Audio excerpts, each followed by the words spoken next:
혁신을 하면 지금 야당이 살 수 있나요? 우리의 가장 큰 문제는 불신과 계파주의입니다. 그렇기 때문에 혁신은 그런 계파성이 드러날 수 있는 것들을 최소화시키고 당원과 국민의 대의성이 강화될 수 있는 그러는 와중에도 야당 내부에서 이제 계파 간에 여러 가지 그 불미스러운 논쟁들이 있고 이런 것들이 오히려 더 크게 비친단 말이에요. 네. 그래서 결국은 이게 영지선으로 끝나는 거 아닌가. 언론은 그저 재밌는 게 갈등하는 건가 봐요. 누가 그건 새정치민주연합 혁신위원회 지금 현직 의원으로는 유일하게 참여하고 계시죠? 네. 우현식 의원님 나오셨습니다. 네, 반갑습니다. 네. 네, 반갑습니다. 여기까지 네. 오시느라고. 혁신위원회 오늘도 회의를 하셨나요? 혁신위원회 회의를 한 건 아니고 네. 혁신위원회가 그동안 낸 것 중에 오늘 아침에는 최고위원회를 통과해서 저희들이 낸 안건들을 통과시켰고, 그리고 조금 전에는 당무위원회를 열어서 20일 날 중앙위원회가 있으니까 그거 이제 준비하는 과정으로 거치는 당무위원회를 통과했습니다. 당무위원회 큰 반대는 없었습니까? 조금 이러저러한 그 이견이 있었는데 전체적으로는 큰 반대는 없었어요. 네, 29대 2대 4, 네. 기권사 반대 2명, 찬성 29 이렇게 막 표결 처리가 됐더라고요. 네. 반대하신 분들은 어떤 부분에서 좀 반대란 건가요, 그러면? 최고위원제를 폐지하는 거에 대해서 최고위원제 약간 걱정을 이야기하고, 좀 근본적으로는 혁신위원회가 이렇게 당헌, 국가를 보면 헌법 같은 건데 저희 권력기구를 해체하고 새로 만들고 하는 것까지 권한이 위임돼 있냐, 네. 그 문제를 제기를 하고, 그래서 우리가 내놓은 안에 대해서 반대를 한 겁니다.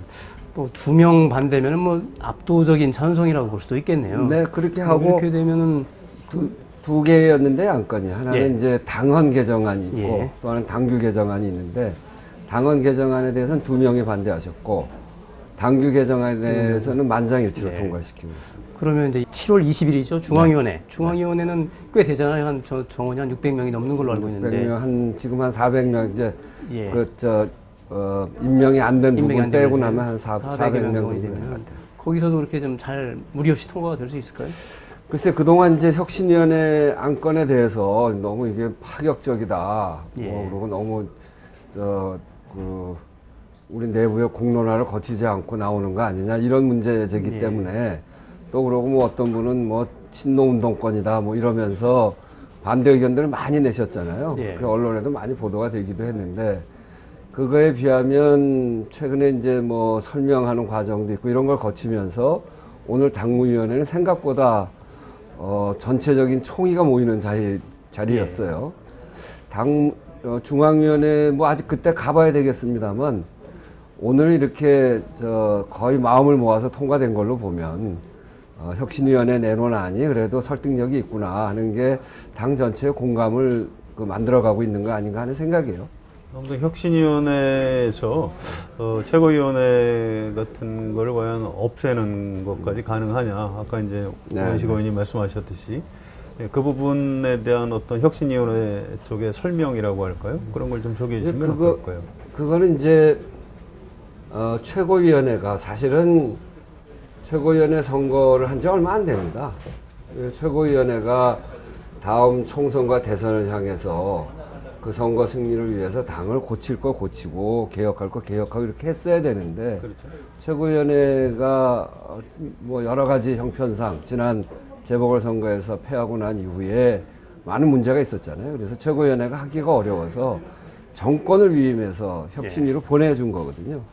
그러면 최고위원회가 할 수 있는 권한을 혁신위원회가 할 수 있는 거죠. 근데 이제 혁신위원회는 우리가 안을 내는데, 혁신위원회 자체가 최고위원제를 없애버리고 새로운 지도부 구성하는 게 아니고, 그 안을 가지고 다시 최고위원회 설명하고, 네. 최고위원회 통과하면 당무위원회로 가고, 당무위원회를 거쳐서 중앙위원회로 가는 거고요.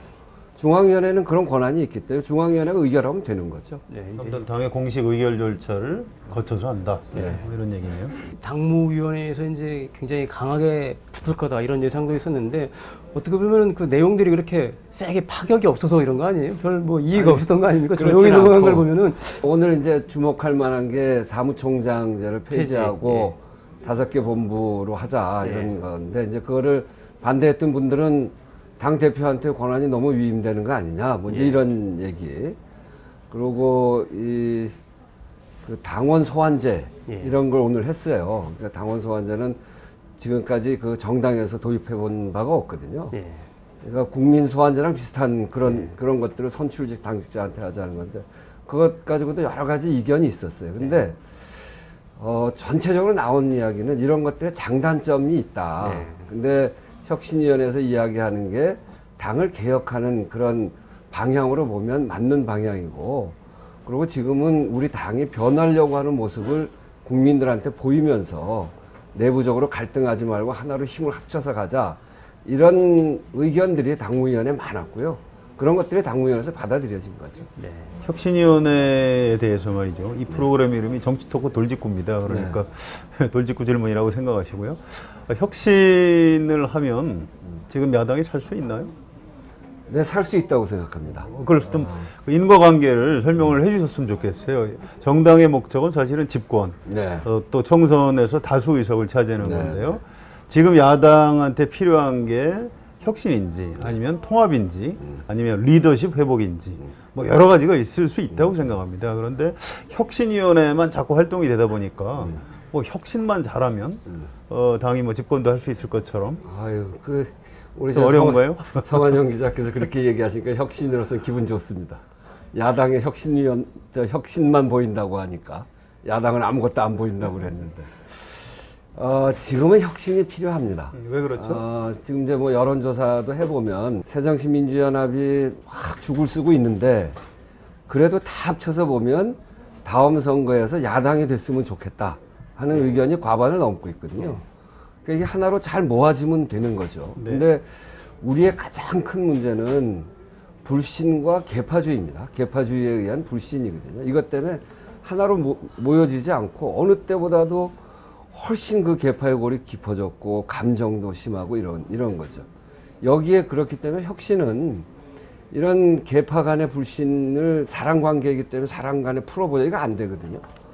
그런 계파성이 드러날 수 있는 것들을 최소화시키고 이 당원과 국민의 대의성이 강화될 수 있는 그런 방안을 좀 찾아내면서 골을 좀 줄이고, 그리고 앞으로 남은 게 공천인데 공천에 있어서 상대방에서 음모적으로 해갖고 자기 사람 박으려고 하는 이런 거에 대한 불신이거든요. 그것을 최소화시키는 아주 객관적인 시스템을 만들어내고 이걸 통해서 이런 시스템으로 가면 내가 그렇게 불리하지 않겠다, 공정하게 평가될 수 있겠다, 이런 신뢰가 들면 되거든요. 그래서 이번에 저희가 요번까지 내놓은 안에 3가지 목표를 찝으라면 하나는 계파주의 극복이고요, 2번째는 분권입니다. 그리고 3번째는 시스템 공천이거든요. 네. 근데 이게 다 연결돼 있어요. 알겠습니다. 국민들 입장에서는 그럴 것 같아요. 혁신은 뭐 좀 많이 사람 바꾸는 것 아닌가? 바꾸는 거죠. 결국 공천을 통한 혁신만을 생각할 가능성이 높은데요. 그 부분은 아직 본격적으로 안 들어간 거죠. 그 선출 공직자 평가위원회라고 하는 것으로 그 얼굴을 비췄죠. 네. 그리고 선출 공직자 평가위원회는 외부 사람들로 구성을 한다. 그러니까 그걸 이제 점수 매기는 데거든요. 그러니까 이제 저희들이 평가 지표를 만들어야 됩니다. 평가 지표가 자의성이 들어가지 않게, 정성 정량 평가를 자의성이 들어가지 않게 하고, 그 지역 안에서 정당의 지지율과 본인의 지지율, 이런 것들을 비교해서 평가를 하고, 이런 것들을 가지고 객관적인 그 평가 지표를 만들 거거든요. 그런 부분도 지금 혁신안을 만들고 있죠. 네, 지금 만들고 있고. 그런데 궁금한 게 바로 그 부분인데요. 외부 사람들이 위원회를 구성하면 정치를 잘 모르시는 거 아닌가요? 그분들은? 아니, 그래서 18대하고 19대 총선 공천 때 외부 사람들이 공천심사위원장도 맡고 해서 뭐 별로 성공적이지 않았다, 이런 평가가 많았던 거 아닌가요? 그래서 이 평가와 선정, 이거를 한 덩어리에서 안 하고요. 네. 그걸 반으로 나누는 겁니다.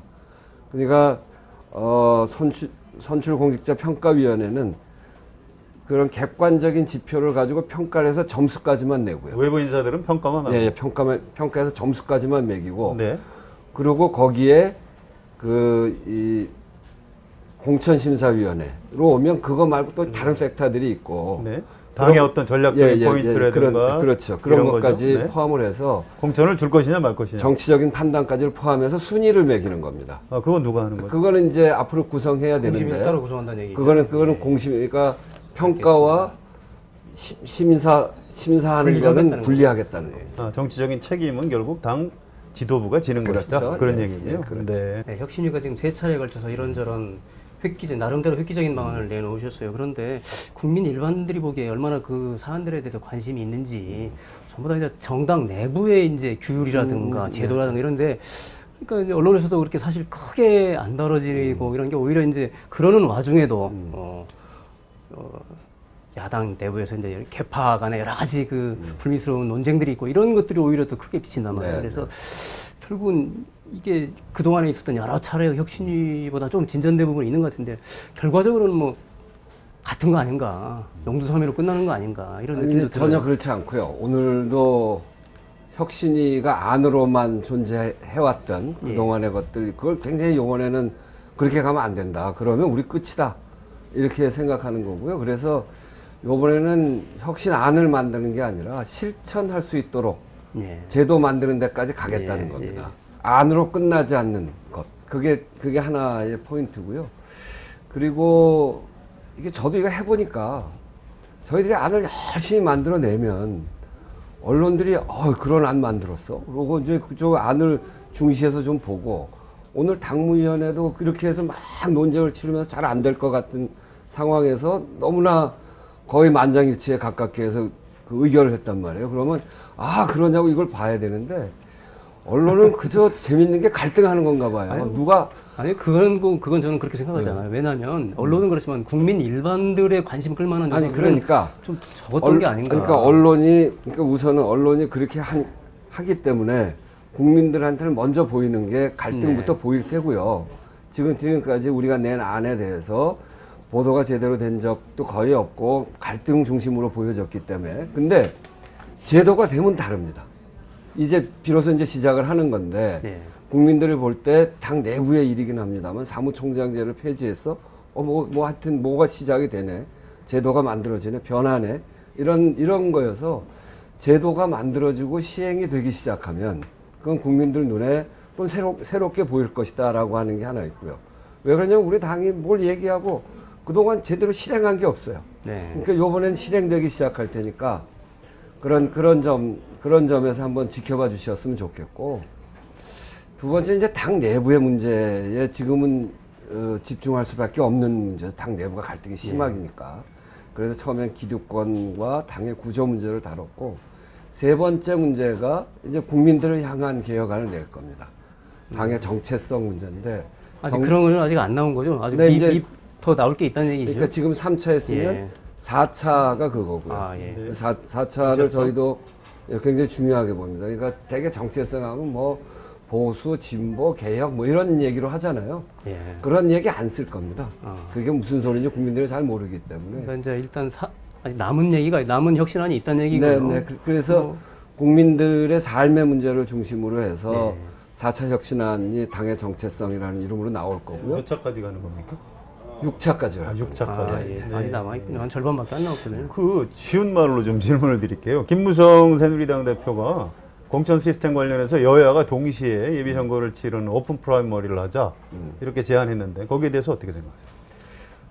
그거는 이제 저희들도 좀 논의를 해봐야 됩니다. 아직 이제 공천 제도에 대해서는 정체성 다음에 논의할 주제가 그거거든요. 그럼 5차 혁신안입니까? 그럼 그때 내부에서 충분히 그 논의를 해볼 만한 가치가 있는 거였어요. 논의해보겠습니다. 지금 가장 혁신안 중에서 당내 논란이 많은 문제가 당무위의 의결은 안 됐지만은 최고위원제 폐지 같아요. 최고위원제 폐지는 국민들도 상당히 좀 관심을 가질 만한 요청이네. 최고위원회가 없어져? 지금 우리나라 정당이 대체로 이제 최고위원회에 익숙해 있잖아요. 없애면 어떻게 되는 거지? 지금 최고위원 자체가 없어지는 건 아니잖아요. 그렇다고. 최고위원님도 최고위원 하셨잖아요. 근데 그걸 없애면 어떡하죠? 그러니까 이제 현행 최고위원제는 폐지하고 새로운 지도부를 만들자 이런 거고요. 당원들이 선거로 뽑는 최고위원이 아닙니까? 아니 선거로 뽑는데 그러니까 이제 저도 최고위원 선거를 해보니까 이런 문제가 있어요. 제가 서울에서 쭉 활동한 사람인데 이 최고위원 선거 나가려면 대통령 선거처럼 전국을 다녀야 되거든요. 전국에 있는 당원들을 대상으로 해서 선거를 치러야 되니까 부산 가려는데 아는 사람이 하나도 없는 거예요. 그렇게 되니까 누구 아는 사람을 찾아다녀야 될 거 아니에요. 그러니까 제일 먼저 찾아가는 게 개파 수장을 찾아가는 겁니다.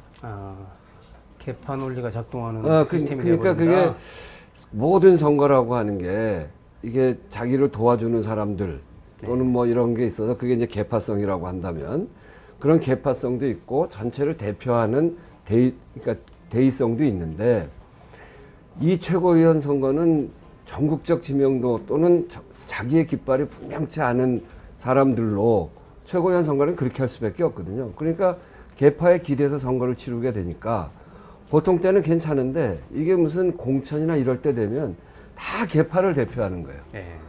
그래서 최고위원 선거는 무슨 파에서는 누가 나왔고 무슨 계에서는 누가 나왔고 이렇게 개파로 얘기하거든요. 그러다 보니까 최고위원회가 이런 권력 구조를 이야기하는 시기로 가면 개파의 대리인, 개파성이 발현되는 그런 걸로 나타나게 되죠. 그런데 말이죠. 대표를 뽑을 때도 지난번에 문재인 대표하고 박지원 의원하고 치열하게 뭐 이인영 의원까지 해서 이른바 그 개파 대립이 벌어졌는데요. 아니 개파 갈등이 문제라면 아예 대표 제도를 없애는 건 어떻습니까? 그건 좀 다릅니다. 미국에는 대표 같은 거 그러니까 없잖아요. 대표하고 최고위원 선거하고 다른 건 그 최고위원 선거는 큰 개파가 1등하고 2등하고 이렇게 되거든요. 그거는 그야말로 개파의 줄을 쓰기 때문에 누가 큰 개파를 잡느냐의 싸움이고요.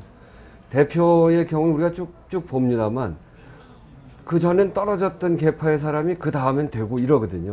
그러니까 개파성도 하나 있지만 국민 전체 또는 당원 전체에 얘를 향해서 드는 깃발, 주장 이런 것도 있는 거거든요. 그러니까 개파성과 대표성 이런 게 있다면 대표에게 있어서는 당 전체를 대표한다고 하는 대표성이 굉장히 강하죠. 그래서 자기 개파 사람들만 가지고 할 수가 없습니다. 아니 혹시 혁신위 논의 과정에서 미국 같으면은 대표 없잖아요. 그냥 전국위원회 조직을 관장한 전국위원회 위장 뭐 이런 거 있잖아요. 대표까지 없애자 뭐 이런 의견 혹시 안 나왔어요? 미국과 우리나라 구조가 굉장히 다르긴 합니다만 어쨌든 아무튼 최고위원을 그런 얘기는 없애자고 없었고요. 하니까 예. 대표는 그래도 당을 대표하는 사람들을 당원들을 대표해서 뽑아야죠.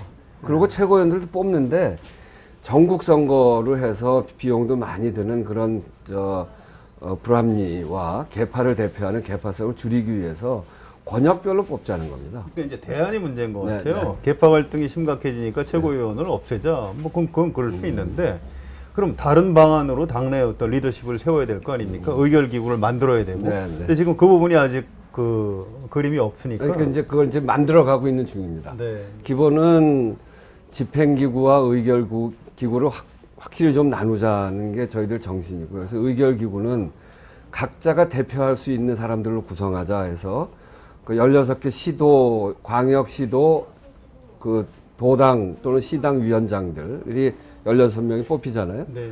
전국위원회, 전국여성위원회, 전국노인위원회, 전국청년위원회, 뭐 전국 그 노동위원회 이런 전국위원회가 있고요. 그러니까 여기서 대표들이 고단위 선거를 통해서 뽑히게 될 거고요. 이걸 가지고 운영위원회 같은 걸 만들자는 겁니다. 그래서 그 당무위원회가 하고 있는 기능을 이 실제 자기 이 대표성을 갖고 있는 사람들로 운영위원회를 구성을 하고 거기에서 권역별로 한 사람씩 그러니까 뭐 호남 하나 영남 하나 뭐 이런 방식으로 해서 아무튼 근데 그렇게 만들어 놓으면 당 대표가 너무 세지는 거 아닌가요? 아니 그렇지는 않고요. 지역을 확실히 대표하기 시작하면 당 대표도 지역의 대표를 무시할 수가 없겠죠. 무시할 수 없다. 예. 아무튼 뭐 저기 어떤 그 의원 그런 말씀을 해놨더라고. 이번에 이제 최고위원회 폐지는 미뤘잖아요. 9월로 의결을. 미루진 않고요. 9월로 미뤘는데 형식은 그런데 오늘 보고를 했어요. 당무위원회. 네, 당무위원회 최고위원회 폐지하고 당헌 당규 전면 개정안을 준비해서 9월까지 내겠다. 네. 이게 이제 간단한 작업이 아니었어요. 네. 그래서 그런 작업에 들어가 있다는 것을 보고하고 작업을 하겠다 이렇게 이야기함으로 해서 사실상 실질적으로 이렇게 공론화하고 공개화한 거죠. 네, 근데 당내 반대 여론이 만만치 않을 거다. 그래서 이건 총선 이후에 또 실시하는 거잖아요. 최고위원회 없어지는 총선 이후인데 결국 총선 이후면은 아마 없던 일로 될 가능성이 크다. 이런 또 의견을 내는 분도 있더라고요. 저희는 그렇게 보진 않습니다. 이게 이제 당의 최고 의결기구 이거를 구성하는데 지난번에도 사실 이 논의를 했어요. 지난번 최고위원 때 저희가 최고위원을 해보니까 너무 불합리하고 권한도 없는 데다가 개파만 대표하게 되니까 이건 안 되겠다. 그래서 권역별로 하자. 그래서 권역별 최고위원회 논의를 한참 하고 있는데 이게 레이스가 시작되니까 해볼 방법이 없더라고요. 그래서 미리 해놓자는 거고요. 총선 지나도 분명한 거는 이렇게 약속을 해놓고 당원 당규까지 다 바꿔놓은 상태에서 대선을 앞두고 있는 전당대회에서 이걸 시행 안 하면 국민들한테 약속을 위반한 세력이 되기 때문에 그건 안 될 거예요. 최고위원회가 없어지면 무슨 위원회가 생기는 거죠, 대신? 이름을 붙이지 않았는데 운영위원회를 넓게 한 30명 정도를 구성한다면 한 10명 이내로 해서 상임운영위원회 같은 걸 구성을 할 수 있는 거죠. 상임운영위원회, 이게 당 지도부를 대체할 가능성이 있겠군요. 최고라는 말도 없애는 게 좋겠다는 거고요. 최고는 사실 하나인데 최고위원이 지금 여러 명이죠. 그러고 이제 문제가 그 있습니다. 최고위원들끼리 농담 삼아 우리가 최고, 무슨 이최고. 최고위원회냐 최저위원회지 뭐 이렇게도 얘기하고 그래요. 어느 최고위원이 다른 최고위원을 비난할 때 그렇게 했었죠. 아니 근데 최저위원. 자기를 비하하면서 스스로? 네, 근데 스스로들 약간 만들게. 슬픈 얘기네요. 예, 논란이 되고 있는 부분 중에 하나가 이제 당직 소환제, 당원 소환제. 네. 그러면 당원들이 대표도 소환할 수 있는 겁니까? 대표 우리 소환하자. 네. 그럼 할 수 있는 거예요? 부작용이 많지 않을까요? 막 예, 시끄럽지 뭐 않을까요? 부작용이 많을 수 있는데 저희들이 요번에 해보니까요. 예. 당원들한테 이제 제안을 받았어요. 예. 근데 혁신안? 당원들의 권한을 강화시켜야 된다는 요가 아주 절대 다수더라고요. 예, 그건 뭐 어떻게 보면 당연하죠. 그동안 이제 당원들이 많이 소외됐으니까. 소외돼 있고 예. 이제 이런 제안도 나왔었는데 당원 소환제를 그냥 하면 이러저런 부작용도 있고 우리 당의 체질이 굉장히 약화되어 있잖아요. 이게 계파 갈등 때문에 합리적인 결정이 잘 안 되고. 근데 지역 편중성도 꽤 심한 거 아닌가요? 네, 뭐 그래서 부작용이 생길 수 있는데 그래서 그거를 당무감사원을 이번에 만듭니다. 예. 그러니까 이제 우리 당의 당무를 운영해 가는데 뭐 당 결정해 놓고 안 되는 것도 많고 또 이 당직자들도 일 거의 안 하는 분들도 있고 그냥 막 그렇기 때문에 당무감사를 통해서 제대로 일할 수 있는 시스템을 갖춰보자는 건데 이 당무감사원에서 당원 소환제의 적격성 여부를 심사하는 기능을 여기다 넣어서요. 여기서 엄격하게 그거를 적용하면 큰 문제는 없을 거라고 탄핵 봅니다. 소추하기 전에 헌법재판소에서 한번 미리 걸러보자 뭐 그런 얘기네요. 네, 그렇습니다. 기구가 이제 많이 생겨요. 윤리심판원도 이제 좀 확대됐고, 네. 당무감사원, 뭐 또 사무총장 없이고 본부를 5개 늘리고 오히려 더 기구가 기구를 많이 비대화되는 거 아닌가요? 만들면 그게 일이 잘 되지. 그러니까요, 이게. 근데 지금 윤리심판원 같은 경우에는 이제 상권 분립으로 오면 사법권을 독립시킨 거거든요. 네. 전에는 그 뭐 당기위원회나 뭐 이런 데서 심사하면 다시 최고위원회로 왔는데 지금 최고위원회로 안 옵니다. 그러니까 윤리심판원 기능이 강화됐죠. 그러니까 활동이 굉장히 강력해졌어요. 이 당무감사원도 이건 새로운 기능이 부여되고 새롭게 그 기관이 설립되는 건데 당의 감사 기구가 그러니까 그 감사 기능이 있긴 있었습니다만 서로 내부에서 하는 거여서 그냥 좀 봐주고 이랬거든요. 운정주의가 많았죠. 예. 그래서 만들어지는 기구여서 이건 당을 제대로 작동시키자라고 하는 측면에서 만들어진 거죠. 앞으로 4, 5, 6차 혁신안이 나왔는데 4, 5, 6차까지 말씀하신 걸 보면 대체적인 얼개는 나온 것 같아요. 혹시 그 우원식 의원께서 혁신위원께서 이런 방향이라든가 대책 얼개 이런 어떤 내용이 좀 잠깐 좀 맛배기를 보여줄 수 있나요? 정체성 부분을 이제 저는 제일 중요하게 봐요. 예. 제가 거기에 들어간 그렇죠. 것도 을지로위원회의 활동 그렇죠. 이것을 당에 어떻게 전면적으로 예. 배치하고 우리 당이 민생 제일 정당으로 갈 수 있게 할 수 예, 있을까? 그런 얘기들 국민들도 굉장히 네. 관심이 있을 부분이죠. 현장형 정당으로 만들고 막 현장으로 찾아다니고 그거를 다음 정체성 논의할 때 당의 구조에까지 반영시켜 볼 생각입니다. 어떻게 그게 가능하죠? 뭐 아직 이제 나온 게 아니니까. 예, 예. 아니 그러니까 우리가 예. 요번에 민생본부를 만들었잖아요. 예. 민생본부장. 그게 이제 그 아이디어에서 나온 거거든요. 예. 그러니까 그 덩어리를 꽤 제법 크게 만드는 거예요. 예. 지금까지 우리 당 구조로 보면 조직, 총무, 홍보, 기획 이렇게 선거 지원 조직밖에 예. 남질 않았거든요. 예. 그러니까 우리 국민들의 고통에 직접 찾아가는 당직자나 그런 활동이 거의 없습니다. 비로소 만들어진 게 을지로위원회 당직자 3명 가지고 지금 이걸 하고 있는 건데 이런 것들을 제법 큰 덩어리로 이번 혁신안에 넣어서 만들 수 있겠죠.